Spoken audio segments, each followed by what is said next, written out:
Jahames Ratia nació el día 15 de Shevat del año 5647 en Alepo, Siria. Su padre era el gran erudito de la Torá Rab Yitzhak Atía. Su madre Lea era la hija de Rab Mijael Shema, un descendiente de Rab Eliyahu Shema, el autor de la obra Korban Ishe.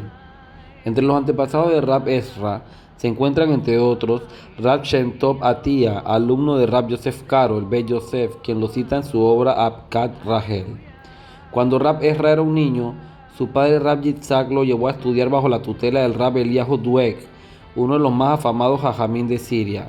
Después de 2 semanas, Rab Eliyahu dijo a Rab Yitzhak que ya no podía incrementar el conocimiento y la comprensión del joven.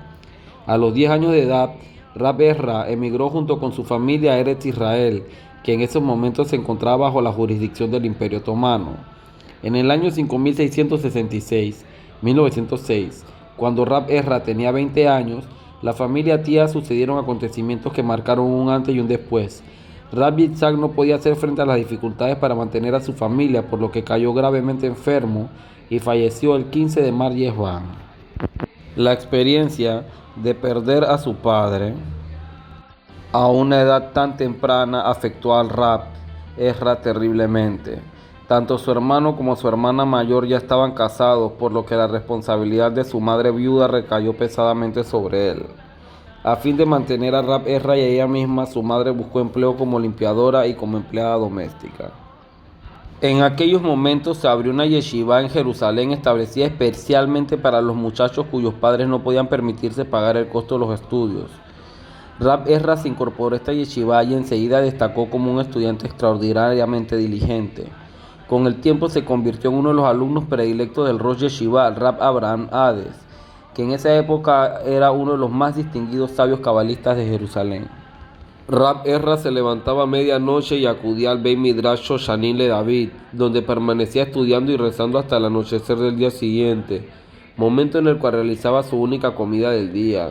Gracias a este extenuante programa dominó gran parte de la Gemara con comentarios de los principales legisladores. Años después, Rab Ezra recordaría cómo durante su juventud estudió Torah en condiciones de extrema pobreza.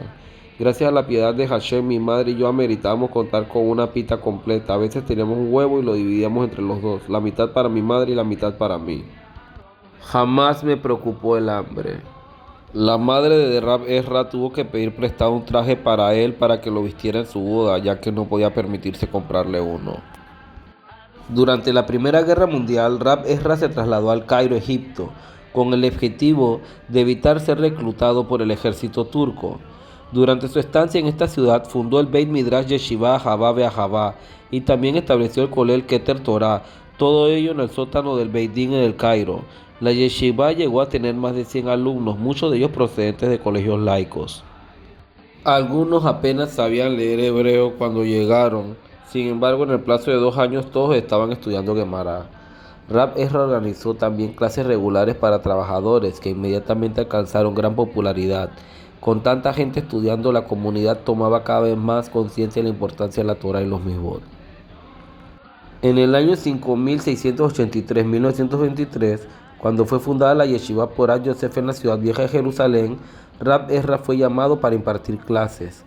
2 años después falleció el fundador de la yeshiva, Rab Shlomo Laniado, y Rab Ezra fue elegido para el cargo de Rosh Yeshiva. Bajo su dirección, la yeshiva creció rápidamente, y más aún después de trasladarse a un barrio en la ciudad nueva tras la Guerra de Independencia del año 1948. En 1947, en respuesta a la solicitud de la ciudad, Rab Ezra envió al Cairo, Egipto, a 2 de sus mejores alumnos, a Rab Shlomo Kassin, que poco después de su llegada fue expulsado por el gobierno egipcio a causa de sus actividades sionistas, y Rab Obadiah Yosef, que permaneció 3 años en Egipto a pesar de las tremendas presiones del gobierno contra él. Pese a ocupar la enormemente distinguida posición de Rosh Yeshiva de Porat Yosef, Rab Ezra era extremadamente modesto, y aquellos que lo conocían no podían evitar destacar su sincera humildad. Asimismo, siempre veía lo mejor en cada judío y de manera indefectible encontraba la forma de defender la debilidad de su condición humana.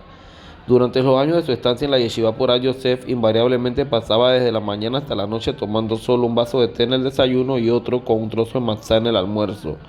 De esto dejaba la mitad de la matzá. Cuando Rab Abraham Yeshaya Karelitz, también conocido como el Hazon Ish, realizó una de sus pocas visitas a Jerusalén, se detuvo en la Yeshiva Porat Yosef después de rezar en el Kotel, Muro de los Lamentos.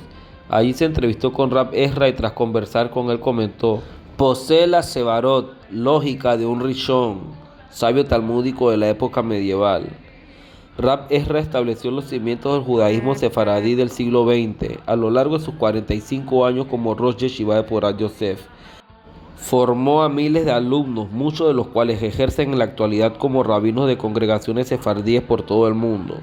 Rab Ezra Tía devolvió su alma al Creador el 19 de Iyar del año 5730, 1970, dejando tras él el legado de su Torah y una generación de Talmidei Jajamim formados por él.